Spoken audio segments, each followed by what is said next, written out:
Let me ask you something today. How does a simple idea turn into a billion-dollar company? We all hear the stories. Someone sketches an app on a napkin, launches it from their garage, and within a few years, they're ringing the bell at the stock exchange. It sounds like magic, but behind every overnight success is a messy, painful, and methodical process that rarely makes the headlines. The truth is, most products never make it past version 1. Most startups die not because the idea was bad, but because they couldn't scale, couldn't make the leap from product to company. There's a massive difference between building something people like and building a business that can grow, evolve, and survive without you. This video is not about hype, it's about truth. The truth about what it takes to go from solving a single problem to creating a system, a brand, and a team that can scale it into something far bigger than you. If you've got an idea or a product and you're wondering how to turn it into a company that lasts, you're in the right place. Because today we're breaking down the real journey behind scalable businesses and what it takes to build one from scratch. Let's dive in. Number 1, mindset shift from product to company. Here's the first thing you need to understand. There's a world of difference between building a product and building a business. A product is an answer to a problem.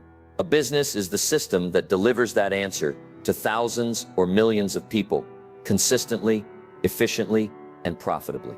Most first-time founders fall in love with their idea. They spend months or even years perfecting the product, obsessing over features, and polishing the user experience. But what they don't realize is that the product is only step 1. The real challenge begins when you have to scale that product, when you have to market it, distribute it, support it, iterate on it, and eventually build an entire organization around it.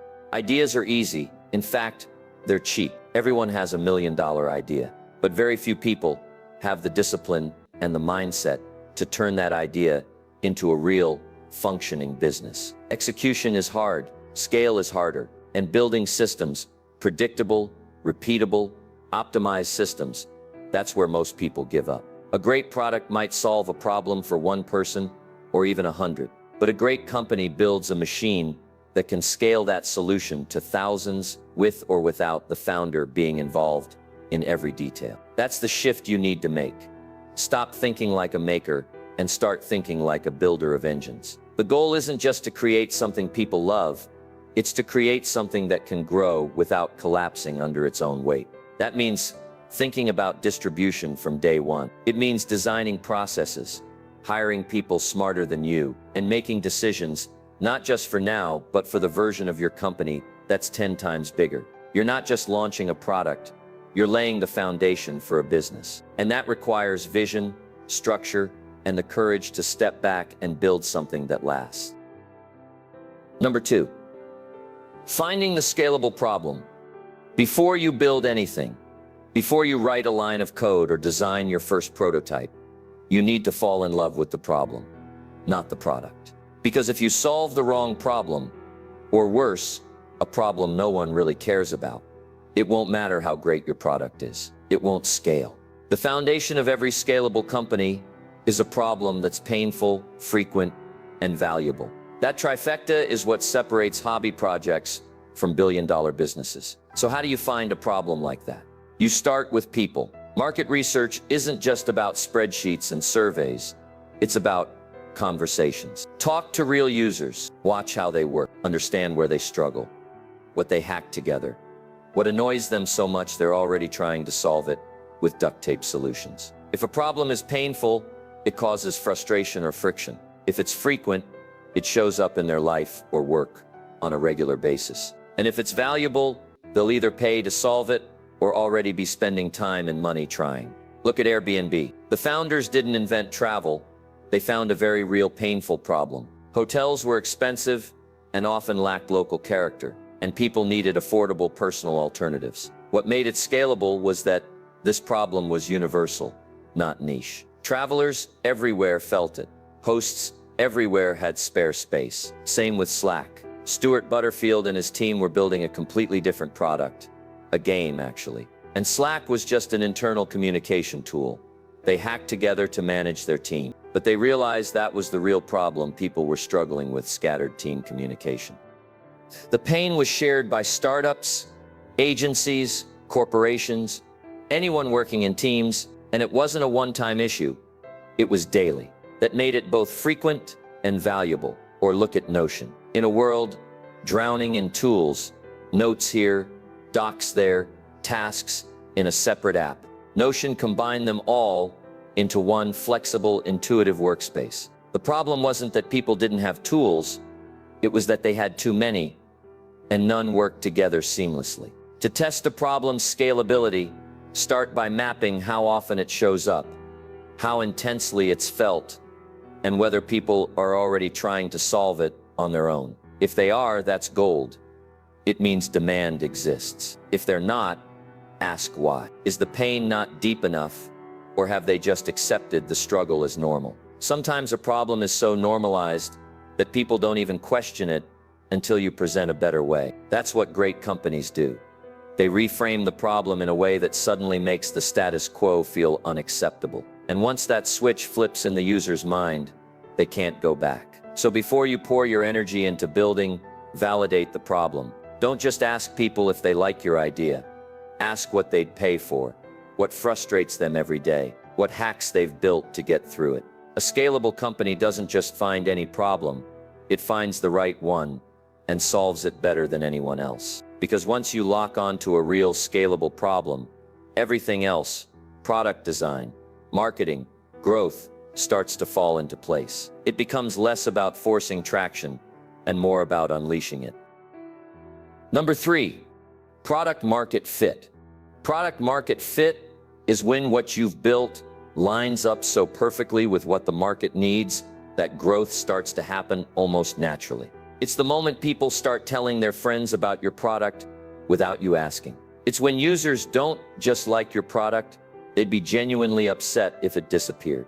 In simple terms, product market fit means you've found a product that solves a real problem for a real group of people, and they're responding with engagement, retention, and ideally, dollars. But getting to that point isn't about luck, it's about relentless iteration. You don't stumble into product market fit, you work your way toward it by testing, failing, adjusting, and improving over and over again. That journey often starts with a minimum viable product or MVP.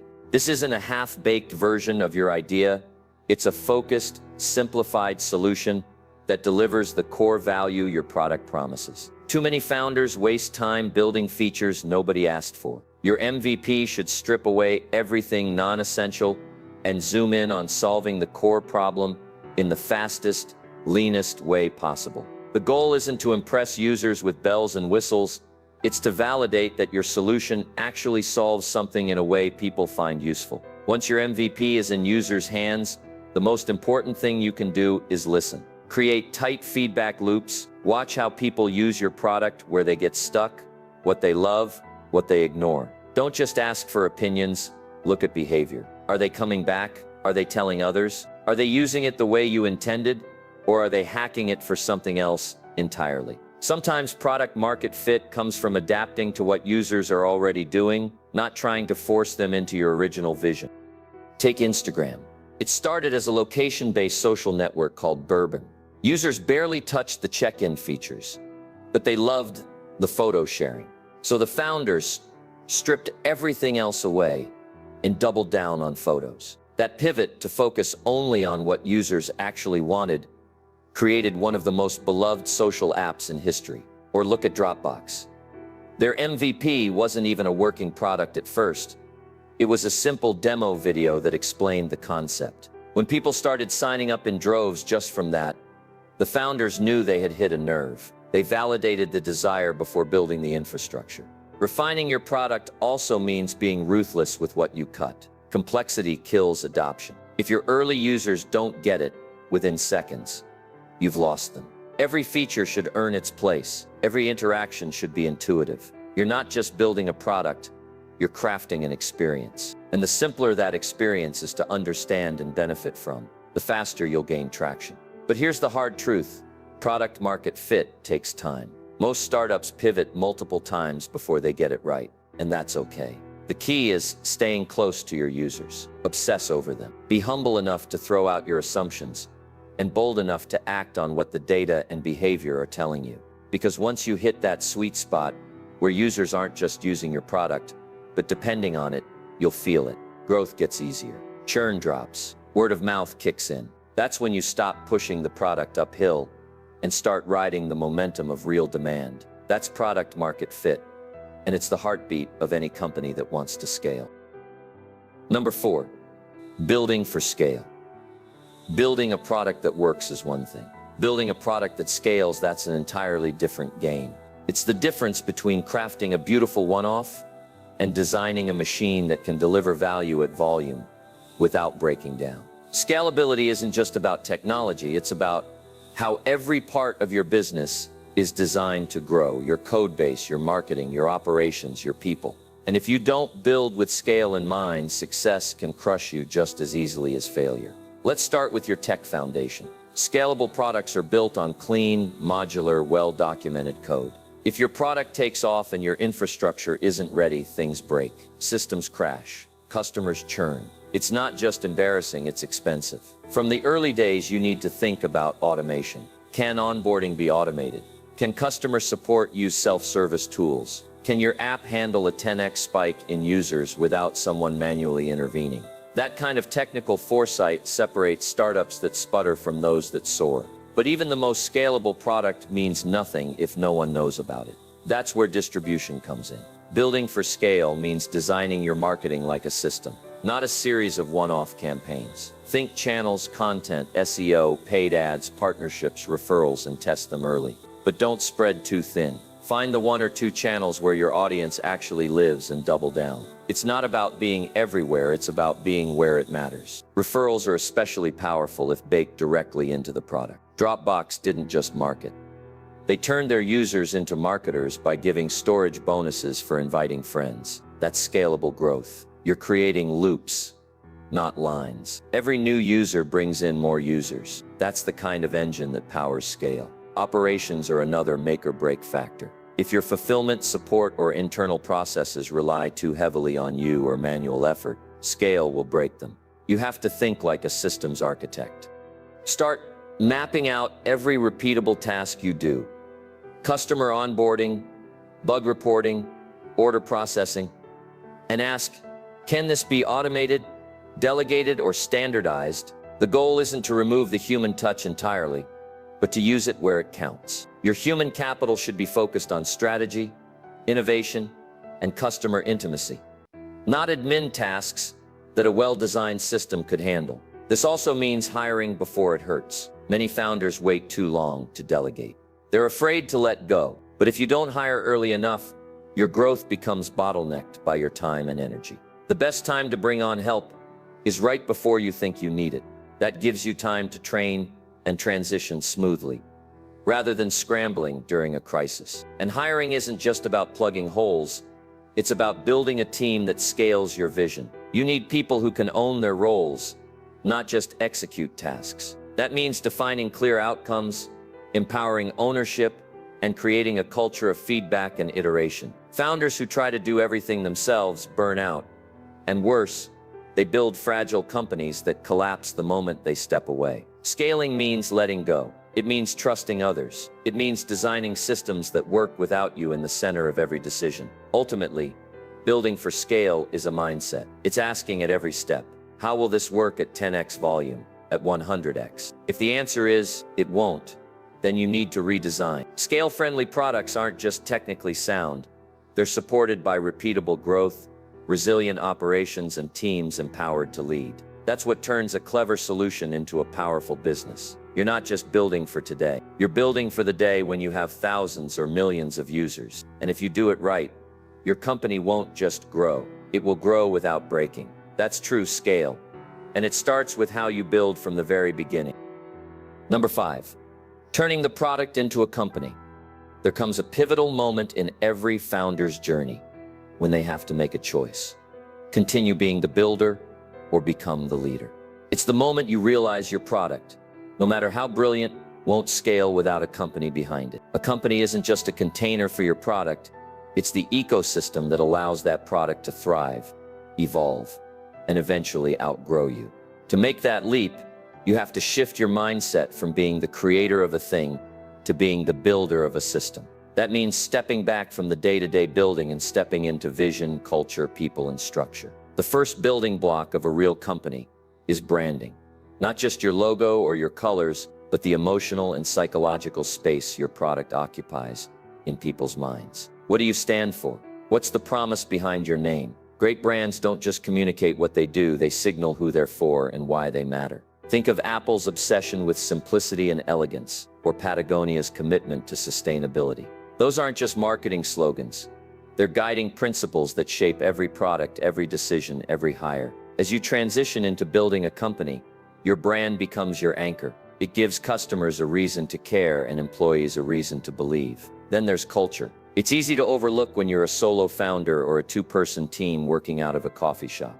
But culture forms whether you're intentional about it or not. It shows up in how you work, how you communicate, how you treat customers, and how you handle failure. As you grow, your job is to define and protect that culture. What values do you reward? What behaviors are non-negotiable? If you don't define culture early, it gets defined for you, usually in ways that create tension, misalignment, and turnover. Culture isn't about ping-pong tables and team outings. It's about clarity, trust, and accountability. It's about building a workplace where people know what's expected and feel proud of what they're building. On the legal side, structure matters. Whether you're forming an LLC, S-Corp, or C-Corp, the decisions you make early on can affect everything from taxes to ownership to fundraising. You need to protect your IP, draft clean contracts, and be meticulous with equity agreements. These aren't the glamorous parts of building a company, but they are the foundation. Get sloppy here, and it will cost you later.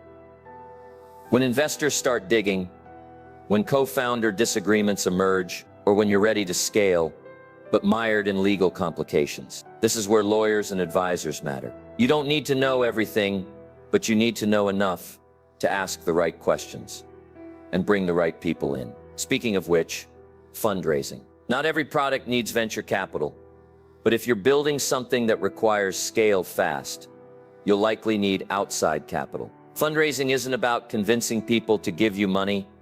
It's about aligning your vision with people who believe in it and can help accelerate it. You need a pitch that's not just compelling, but backed by traction and clarity. Investors bet on the jockey as much as the horse, so your confidence, vision, and leadership matter as much as your metrics. But be careful, fundraising should be a means to grow, not a crutch to stay alive. Money amplifies what's already working. It won't fix a broken foundation. As your team grows, your most important job becomes leadership. Not managing tasks, but casting vision, making hard decisions, and building a team that can operate without you. The best founders aren't the smartest person in every room. They're the ones who attract smart people, empower them, and get out of the way. That means hiring not just for skills, but for alignment. You need people who believe in the mission, who own their work, and who aren't afraid to challenge you when it matters. Your role evolves from doing the work to building the team that does the work. That shift from builder to leader isn't always comfortable, but it's essential, because you can't scale a product alone. You scale through people, systems, and culture. Turning a product into a company means stepping into your next version. It's messy, it's uncomfortable, but it's where real impact begins. You're no longer just solving a problem. You're creating an entity that can live, breathe, and grow long after you've stepped away. That's the difference between a cool product and a lasting company. One fades, the other endures. Number 6, biggest mistakes to avoid.